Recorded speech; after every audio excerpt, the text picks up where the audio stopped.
हे guys, welcome back again. और आज के इस एपिसोड में हम लोग डिस्कस करने वाले हैं what is SDLC, software development life cycle क्या होता है।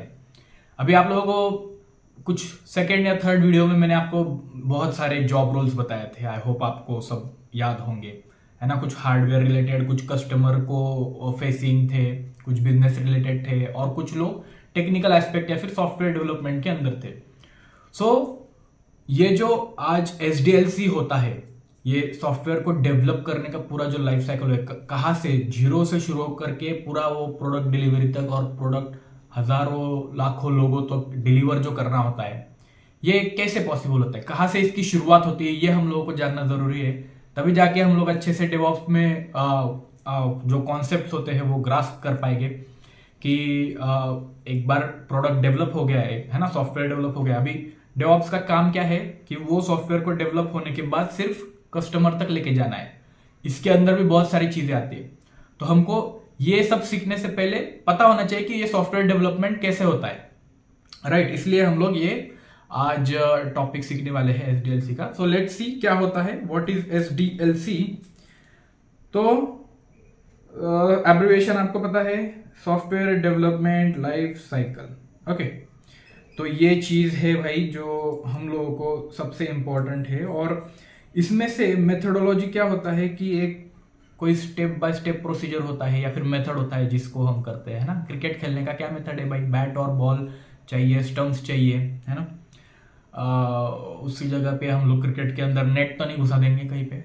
नेट मतलब वो गोलकीपर वाली नेट, है ना, पीछे विकेट कीपर की जगह पे प्रैक्टिस के लिए कर सकते हैं, लेकिन फॉर गेम नहीं कर सकते, राइट। तो इसलिए कुछ मेथोडोलॉजी होती है जो डिफाइन करती है, क्या डिफाइन करती है, entire procedure of software development step by step. Okay, ये स्टेप्स हम लोग थोड़ी देर में देखेंगे क्या होते हैं ये। इसको क्या हो गया, 0। ओके, या सो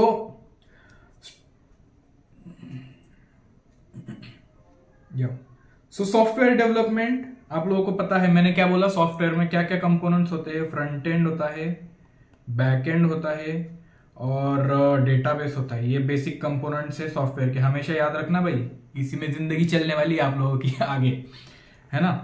तो अभी ये सॉफ्टवेयर किस चीज के लिए बना है, कुछ यूजर या फिर कस्टमर्स होते हैं, उनके कुछ टास्क होते हैं या फिर उनको कुछ काम होता है जो करना होता है, उसी के लिए हम लोग उनको इजी वे में होना चाहिए, इसलिए सॉफ्टवेयर बना के देते हैं, राइट। ये आपको आई होप बेसिक अंडरस्टैंडिंग होनी चाहिए, जो कि हम लोगों ने पिछले वीडियो में कई बार डिस्कस किया है और मैं रिपीट भी करता रहूंगा इसको हमेशा, क्योंकि ये आप लोगों को software development as a whole IT industry का पूरा समझना चाहिए, ये हमारा गोल है।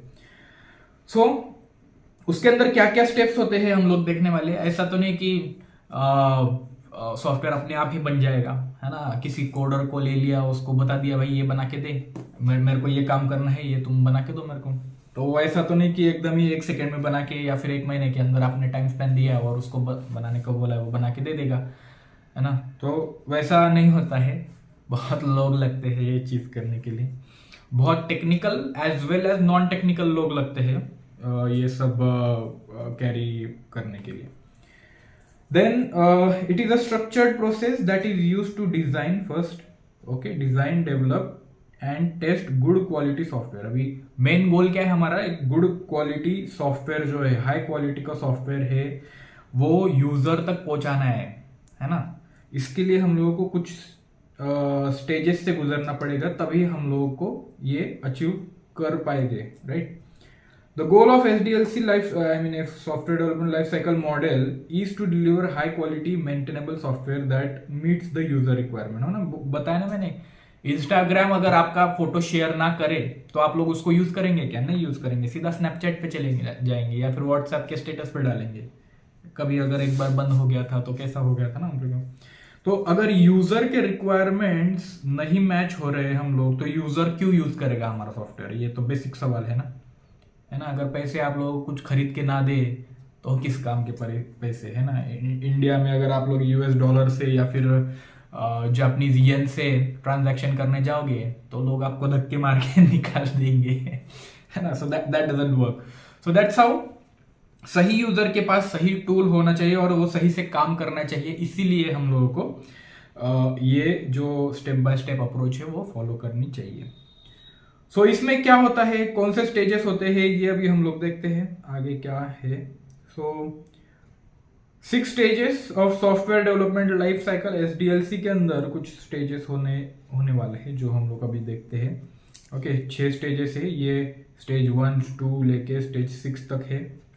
इसमें क्या क्या होता है, हर एक स्टेज में कौन कौन लोग इन्वॉल्व होते हैं, कैसे कैसे आप लोग उसके अंदर टास्क होते हैं, ये देख रहे हैं हम लोग अभी।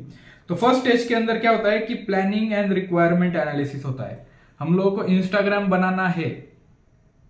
इंस्टाग्राम क्या करता है, वीडियोस फोटोज शेयर करने में हम लोगों को बहुत हेल्प करता है। तो रिक्वायरमेंट क्या थी हम लोगों की कि हम लोग सोशली कनेक्ट हो पाए सबसे, और एक इजी वे में हम लोग मास लेवल पर कम्युनिकेशन कर पाए, राइट। सोशल मीडिया उसी को कहते हैं। सो मास लेवल पर communication in the form of photos and videos, that is how came up the idea of Instagram. और उन लोगों ने देखा कि ये रिक्वायरमेंट है, रिक्वायरमेंट एनालाइज किया उन लोगों ने पहले कि मार्केट में क्या डिमांड है, यूजर को क्या चाहिए, एंड देन उसके अकॉर्डिंगली उन लोगों ने प्लान किया। अब ये रिक्वायरमेंट एनालिसिस के अंदर ये सॉफ्टवेयर की एनालिसिस भी आती है, नॉट जस्ट कस्टमर्स की। ओके कस्टमर्स की रिक्वायरमेंट नहीं, सॉफ्टवेयर की रिक्वायरमेंट्स ऑल्सो। सो पहले हम लोग प्लान करते हैं कि हम लोगों को ऐसा ऐसा सॉफ्टवेयर चाहिए, इसके लिए हम लोगों को क्या क्या चीजें लगने वाली है ये हम लोग डिफाइन करेंगे, right. Define project scope and requirements also, okay, कि इस पर्टिकुलर प्रोजेक्ट को क्या क्या चीजें लगेंगी। एंड देन हम लोग क्या करेंगे कि ऑब्जेक्टिव सेट कर लेंगे। लेट्स से मेरे को एक घर बनाना है। घर बनाना है किस लिए बनाना है, क्योंकि लोग उसमें रह सकते हैं। तो लोगों को रहने के लिए क्या चाहिए, राइट। कुछ दीवारें चाहिए, फ्लोर चाहिए, एक बेडरूम चाहिए, एक हॉल चाहिए, है ना, एक बाथरूम किचन होना चाहिए, आई मीन बाथरूम किचन सब होना चाहिए, राइट। उसके अंदर गैलरी हो, पोर्च हो गाड़ी पार्क करने के लिए। तो ऐसे हम लोग सॉफ्टवेयर के रिलेटेड भी देखेंगे कि इसमें नोटिफिकेशन सर्विस होनी चाहिए, इसमें कुछ UI डैशबोर्ड होना चाहिए, इसमें कुछ ऐसा हो कि ये लोग किसी और के साथ शेयर कर पाए फोटोग्राफ, तो उस पर क्लिक करके वो किसी और को जाएगा, वो लिंक भेज सकते हैं, ऐसा कुछ वो स्कोप डिफाइन करेंगे। और कुछ गोल्स भी होते हैं कि ये चीज करने के बाद हमको ये अचीव करना होता है, या फिर सॉफ्टवेयर डेवलपमेंट की लाइफ साइकिल में अगर बात करें तो इतने इतने टाइम फ्रेम में हमको ये चीजें कवर करनी है, कि ये सर्विस बनाना है, नोटिफिकेशन सर्विस बनाना है, तो ये 1 महीने के अंदर हो जाना चाहिए, राइट। जिससे कि हम लोग वो नोटिफिकेशन सर्विस हमारे प्रोडक्ट के अंदर घुसेड़ सके, इंटीग्रेट कर सके, और उसको यूजर यूज कर सके, है ना, उसके बेनिफिट के लिए। सो दैट इज व्हाई गोल्स और ऑब्जेक्टिव इंपॉर्टेंट है। एंड देन रिसोर्स प्लानिंग करना होता है कि हम लोगों को देखना पड़ता है कितने रिसोर्सेस लगने वाले हैं, हमको लैपटॉप्स लगने वाले हैं, कितने लोग लगने वाले हैं वो चीज डेवलप करने में, है ना, कितना समय लगेगा और कौन सी टेक्नोलॉजी लगेंगी। दैट इज व्हाट हम लोग उसमें देख सकते हैं। So that is the first stage where we plan and gather requirements. Sorry, yes okay letter, sorry yup, और रफ करते करते ज्यादा ही दूर खींच दिया मैंने। Okay so that's how requirement is one of the major important factor, और planning भी उसके साथ हम लोगों को करनी होती है। देन नेक्स्ट इज एक बार एनालाइज हो गया तो रिक्वायरमेंट को प्रॉपरली कुछ डॉक्यूमेंट्स के अंदर डिफाइन करना होता है कि हम लोग को ये चाहिए ही, ओके ऐसा ही चाहिए। इस हिसाब से आप लोग डेवलपमेंट को आगे प्रोग्रेस करो।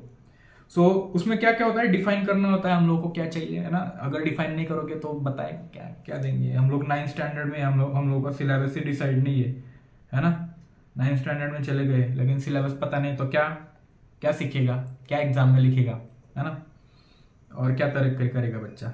सो दैट्स हाउ एनालिसिस के अंदर, एनालिसिस के बाद वो जो चीजें है रिक्वायरमेंट्स है उसको डिफाइन करना बहुत जरूरी है। देन फंक्शनल रिक्वायरमेंट्स, अभी कौन से फंक्शन चाहिए हम लोगों को, है ना। ये पेन से मैं लिख रहा हूँ, ये फंक्शन होना या कोई और फंक्शन होना। So that's how functional requirements are really important. Then technical requirements, कौन सी टेक्नोलॉजी पे बेस करना है, ये नोड जेएस पे बनाना है एप्लीकेशन, ये डॉट नेट में बनाना है, ये जावा में बनाना है। ओके, तो ये टेक्नोलॉजिकल एस्पेक्ट्स हम लोगों को देखने पड़ेंगे। डेटाबेस कौन सा यूज करना है, डेटाबेस। ओके, ये सब टेक्निकल रिक्वायरमेंट्स के अंदर आएगा। और रिक्वायरमेंट्स को रिव्यू और अप्रूव करवाना पड़ता है, कि ऐसा नहीं कि मैंने बोल दिया कि मेरे को AWS की जगह अज्योर यूज करना है, लेकिन मेरे को अज्योर के जो बेसिक फंक्शन है वो पता नहीं है, या फिर वो कॉस्ट के बाहर जा रहे हैं, तो अप्रूव नहीं करेंगे लोग, राइट। वो लोग बोलेंगे कि यार कोई सस्ता अल्टरनेटिव देखना भाई, क्यों इतना ये कर रहा है, ऐसा कुछ देख जो इजी हो, सबको समझ आता हो, सब यूज कर सकते हो। हमेशा से नया नया इनोवेट करने के लिए नया ही बनाना है, is not mandatory, right. You can use the standards of the industry and do the work efficiently also. So that is how we define requirements after being planning and requirement gathering. Next is design. अभी ये design क्या है, क्या मामला है। Design मैंने आपको बताया कि UI UX जो लोग होते हैं, यूज़र इंटरफेस डिज़ाइन करने वाले और यूज़र एक्सपीरियंस बनाने वाले डिज़ाइनर, UI UX डिज़ाइनर लोग होते हैं। तो ये लोग क्या करते हैं कि UI कैसे दिखे ये डिफाइन करते हैं। ओके, फ्रंट एंड का कैसा होगा, लुक कैसा होगा, जो यूजर को दिखेगा वो कैसा होगा, ये वो लोग डिसाइड करते हैं। लेकिन क्या सॉफ्टवेयर में सिर्फ जो आप देखते हैं वही होता है, या फिर कुछ और ऐसा भी होता है जो आप लोगों को नहीं दिखता है ना। तो उसके लिए हम लोगों को क्या होता है, एक आर्किटेक्चर होता है कि ये सॉफ्टवेयर किस आर्किटेक्चर पे बेस्ड है ना। ये मोनोलिथिक है, ये माइक्रो सर्विसेज है ना। इसका डेटाबेस कहाँ से किधर काम करेगा, AWS में कौन सी सर्विसेज यूज की है ना, कौन सी सर्विसेज है, EC2 है, लैम्बडा है ना, ब्लॉक स्टोरेज है, क्या क्या यूज करके हम लोगों ने ये सॉफ्टवेयर को बनाना है, ये सब आर्किटेक्चर के अंदर हम लोग डिसाइड करते हैं। ये हो गया क्लाउड के रिलेटेड, कि क्लाउड के अंदर क्या क्या रिसोर्सेज चाहिए। कुछ होता है जो होता है सॉफ्टवेयर आर्किटेक्ट होता है, कि सॉफ्टवेयर के अंदर इंटर कम्युनिकेशन कैसे हो, सर्विस मेश कैसे बनाए हम लोग, service mesh, not exactly the mesh but कि हर एक सर्विस एक किसी और सर्विस के साथ या फिर UI के साथ या फिर डेटाबेस के साथ कैसे कम्युनिकेट करे, ये सब सॉफ्टवेयर आर्किटेक्चर में हम लोग डिफाइन करते हैं। So that's how designing is one of the most important phase where we design architecture. Okay, most importantly architecture, and then the other UI UX और other elements में भी डेटाबेस का schema कैसा होना चाहिए, है ना, क्या क्या स्कीमा हो, कौन से कैसे टेबल्स हो, ये हम लोग डिसाइड करेंगे उसके अंदर, है ना, डिजाइन में। देन हाई लेवल डिजाइन और लो लेवल डिजाइन। अभी हाई लेवल डिजाइन ये ऐसे लोगों के लिए जो लोग ज्यादा टेक्निकल नहीं है, ये सब ऊपर से कि ये UI इससे कम्युनिकेट करेगा SVC से और ये डेटाबेस से कम्युनिकेट करेगा, ये आप लोग भी समझ सकते हैं, है ना। लेकिन अगर मैंने बोल दिया कि भाई डेटाबेस कनेक्टर क्लास यूज करो, हाइबरनेट यूज करो, कुछ ऐसा करो वैसा करो, तो ये आप लोगों को थोड़ा अभी इनिशियल फेज में समझना डिफिकल्ट होगा। मैंने कहा पोस्टग्रेस में और SQL सर्वर में क्या डिफरेंस है, ये आपको पता होगा, नहीं पता होगा, मुझे भी नहीं पता है ना। तो कैसे होता है कि high level design general audience के लिए सब कुछ समझ सकते हैं, सब लोग समझ सकते हैं, लेकिन लो level design is for implementation purpose, जो हम लोग सिर्फ डेवलपमेंट टीम के साथ शेयर करेंगे, डेवलपमेंट या फिर आर्किटेक्चर टीम के साथ शेयर करने वाले हैं। So that is how there are two types of designs, high level designs और low level design. This is a part of system design. Okay, system design एक टॉपिक होता है जो आप लोगों के साथ हम लोग पढ़ेंगे कभी, सिस्टम डिजाइन किस प्रकार से हम लोग सॉफ्टवेयर को डिजाइन कर सकते हैं और वो कैसे एफिशिएंट बना सकते हो उसको। सो that's how system design is important. Next is was development. अभी मेन चीज आती है, इसमें सबसे ज्यादा दिमाग लगता है भाई, मतलब दिमाग लगता है टेक्निकल क्वालिफिकेशंस या फिर टेक्निकल आप लोगों को साउंड होना वेरी इंपॉर्टेंट है। तो डेवलपमेंट के अंदर क्या होता है कि ऑफ कोर्स प्रोडक्ट को डेवलप करने वाले हैं, कोडिंग के स्टैंडर्ड्स डिफाइन करने वाले हैं हम लोग, कि ऐसा नहीं कि हर चाय बनाते तो सब लोग हैं, लेकिन सबकी चाय का जो टेस्ट है वो अलग अलग आता है ना। इंग्रेडिएंट्स भले ही सेम हो लेकिन टेस्ट अलग अलग आएगा। सो दैट्स हाउ कोडिंग स्टैंडर्ड होता है, कि स्टैंडर्ड डिफाइन करेंगे हम लोग कि इसी मेथड को यूज करके आप लोग चाय बनाएंगे या फिर कोड लिखेंगे, है ना। तभी जाके आप लोग ये कर पाएंगे कि ये जो चाय है उसकी टेस्ट जो है कंसिस्टेंट है ना। सो कंसिस्टेंसी लाने के लिए हम लोगों को कोडिंग स्टैंडर्ड्स होता है या फिर जो भी सॉफ्टवेयर स्टैंडर्ड्स है वो डिफाइन करने होते हैं, and then only we can make sure that our software is quite accessible. Like मतलब कोडिंग स्टैंडर्ड्स पढ़ के लोगों को समझ जाना चाहिए कि अच्छा अच्छा ऐसा यूज किया है क्या, ओके मेरे को समझ गया अभी ये सॉफ्टवेयर में क्या है। तो that's how coding standards are really important. Then scalable code, अभी ऐसा कोड लिखना है जो एक यूजर भी यूज कर पाए, ओके, और 10,000 यूजर अगर आ गए उसको यूज करने को तो वो भी यूज कर पाए। सो that is how scalable. Scalable माने क्या? स्केलेबल माने लेट से एक रोड है ना, एक रोड है तो उसकी विड्थ लेट से 6 मीटर है, उस पर 4 गाड़ियां एक साथ चल सकती है, 4 गाड़ी, लेट से 4 गाड़ियां, ओके।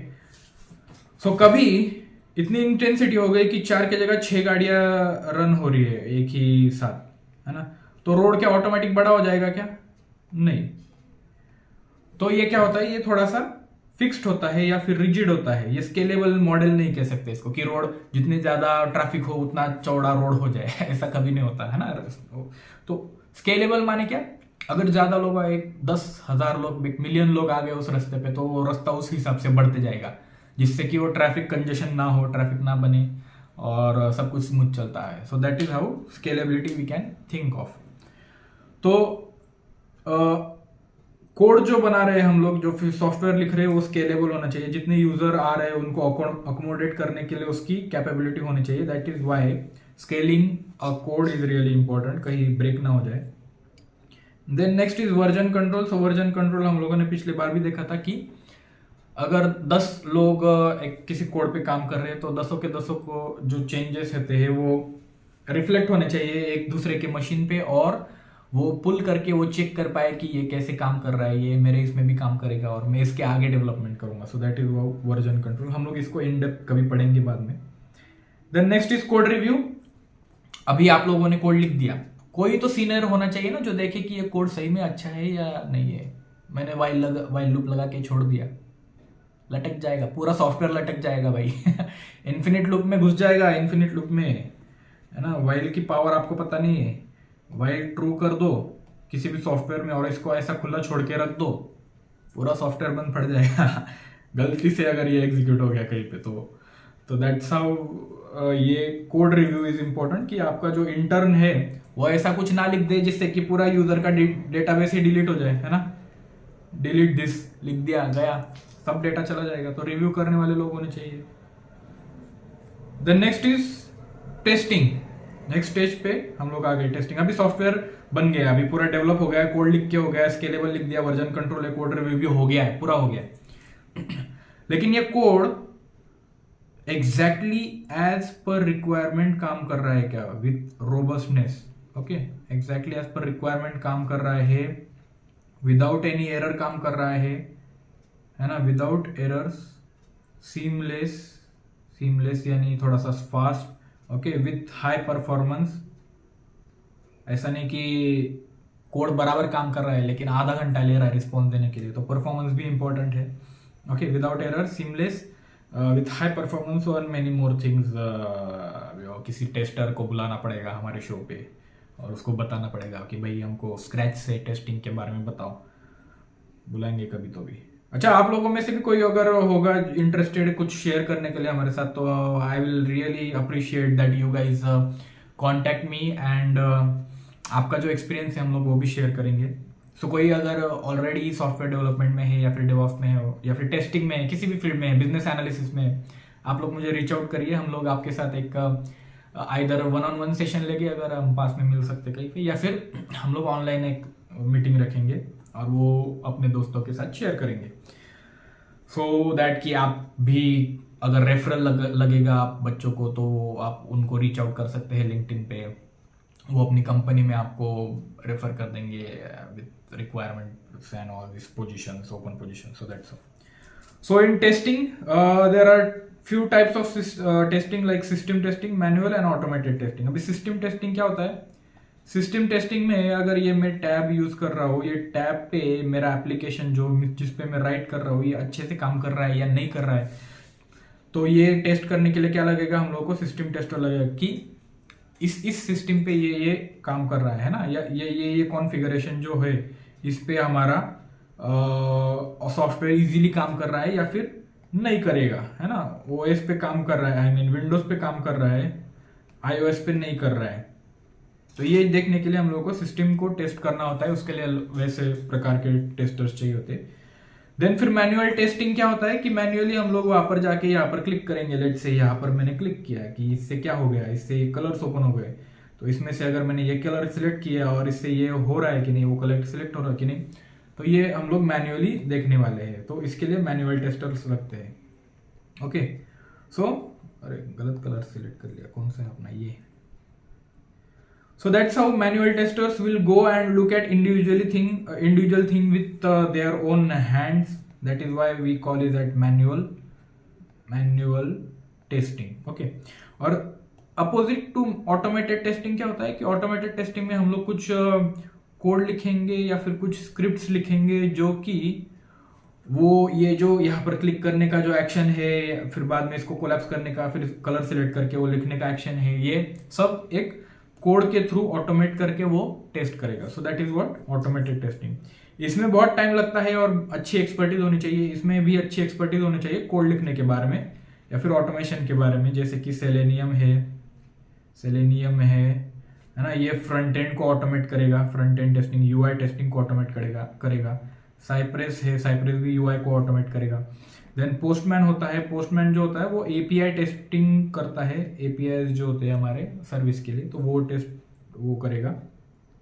और बहुत कुछ होता है, हम लोग इतना कुछ कवर करेंगे नहीं। Okay, next is what last phase of software development life cycle is deployment and maintenance. और उसके अंदर क्या होता है कि डिप्लॉयमेंट एक बार वो कहाँ पर करना है ना, अपने इंटरनल सर्वर्स पे करना है, AWS के क्लाउड पे करना है, अज्योर के क्लाउड पे करना है, कहाँ करना है भाई, जिससे कि वो यूजर को जल्दी मिल सके।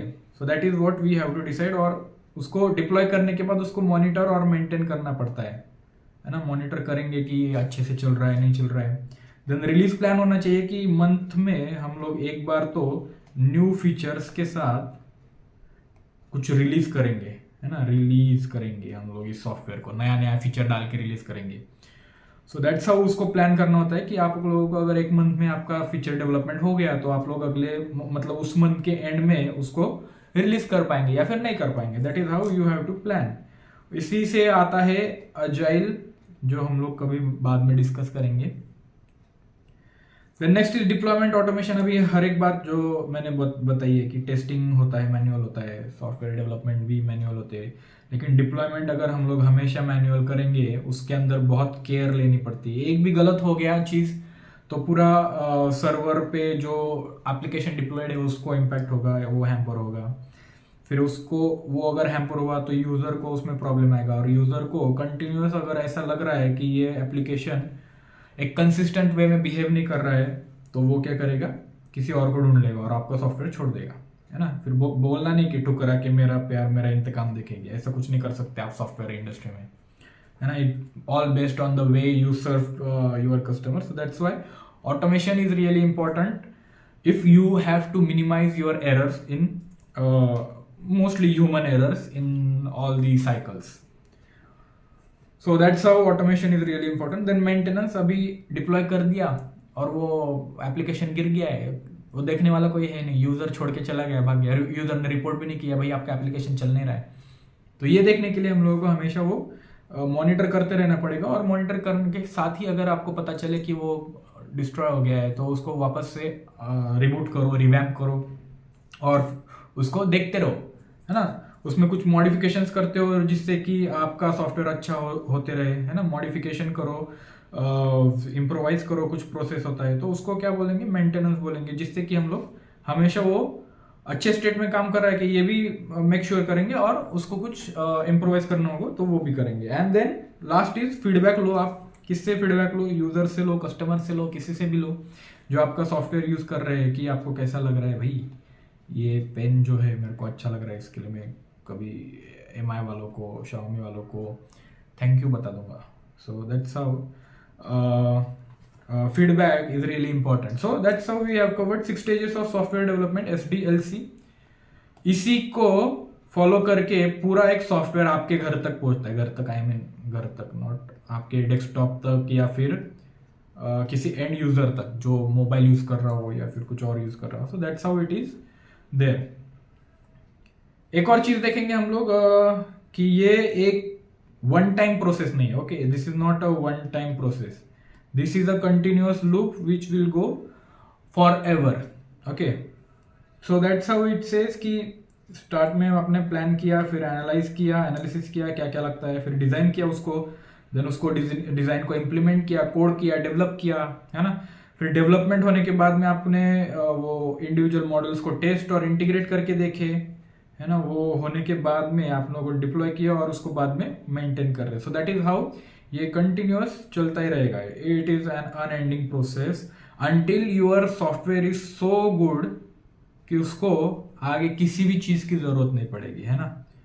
और ऐसा बहुत रेयरली होता है कि एक बार सॉफ्टवेयर बना दिया आप लोगों ने और उसको बाद में कभी हाथ नहीं लगाया, है ना. बहुत रेयर होता है. नहीं तो नोकिया ने अगर वो मोबाइल अच्छे बनाने छोड़ दिए, मतलब नोकिया का एग्जांपल बहुत अच्छा होता है कभी कभी, कि नोकिया ने ये सब एक इटरेटिव वे में करना छोड़ दिया, इसलिए वो बंद पड़ गया, है ना. वो it could not cope up with the competition that was provided by Samsung and other mobile companies. So that's how market kill हो जाता है भाई. यूजर को अगर नया कुछ दिख गया तो जल्दी से मूव हो जाता है. एप्पल की सीरीज देखो, एप्पल इतना इतना अच्छा लॉन्च करता है. एप्पल 15 वालों ने 16 क्या कुछ 15 में बताया ना कि वो you can now move your icons on the home page. और एंड्रॉइड यूजर भी लाइक तो बच्चा है क्या यार, कर क्या रहा है. मेरा तो मूड चला गया भाई वो देख के एप्पल लेने का. क्योंकि वो फ्लेक्सिबिलिटी नहीं दे रहा था शायद, पता नहीं, मैंने कभी ज़्यादा यूज़ नहीं किया उसको. बट जो लोग एप्पल को लेने के बाद बोलते हैं मेरे को कि एंड्रॉइड ही अच्छा है भाई, क्यों इतना पैसा बर्बाद करना है. परफॉर्मेंस ठीक है, लेकिन अपन किधर इतना हाई परफॉर्मेंस के पीछे पड़ेगा. अपना क्या क्या जरूरत है इतने हाई परफॉर्मेंस की. So that how it goes. Software development life cycle. Innovation करना है तो ये फॉलो कर ले, है ना. That's how software industry works. अभी इसके बाद में भी होता है कुछ जिसको बोलते हैं डेवऑप्स की लाइफ साइकिल होती है. वो कभी और देखेंगे, है ना. वो आज ही देखने वाले थे, लेकिन मैंने सोचा छोड़ो यार, एक ही वीडियो में ज्यादा बताना इज नॉट लाइक, जो टॉपिक है उस पर डिस्कस करेंगे ना, है ना, क्यों extra. So that's how it goes related to software development life cycle. I hope आप लोगों को समझ गया होगा. नहीं समझा हो या फिर ज़्यादा ही समझा हो तो मुझे बता देना कहीं पे कमेंट्स में बताओ. Like and share and subscribe करिए. सो आई होप आप लोगों को ये सब सही में समझ हो गया होगा. तो बताइए मुझे कमेंट के अंदर. और नेक्स्ट वीडियो के अंदर हम लोग क्या टॉपिक डिस्कस करने वाले थे, मैंने या कुछ ओके लेट्स सी. मैं डिसाइड करने वाला था कि सॉफ्टवेयर के कंपोनेंट्स क्या होते हैं ये बताओ, लेकिन इससे हो क्या जाएगा कि हम लोग सिर्फ सॉफ्टवेयर के बारे में ही डिस्कस करेंगे, not DevOps. So I am thinking of starting the basic stuffs of DevOps very soon.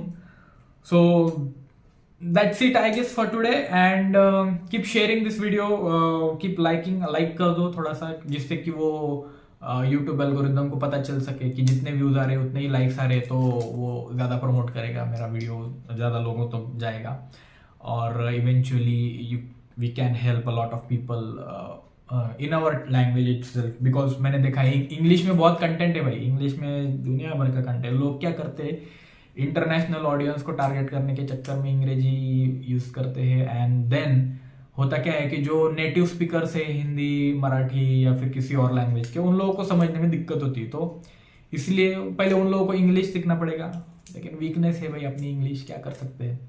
इसलिए हिंदी में आप लोग अपने दोस्तों को शेयर कीजिए, बताइए कि यहाँ पर अच्छा कंटेंट है, अगर आप लोगों को अच्छा लग रहा तो obviously, not by force. So yeah, with that being said, have a nice day, nice week maybe, and we will see another topic in another video some other day. So until then, keep studying and keep learning. और ये playlist को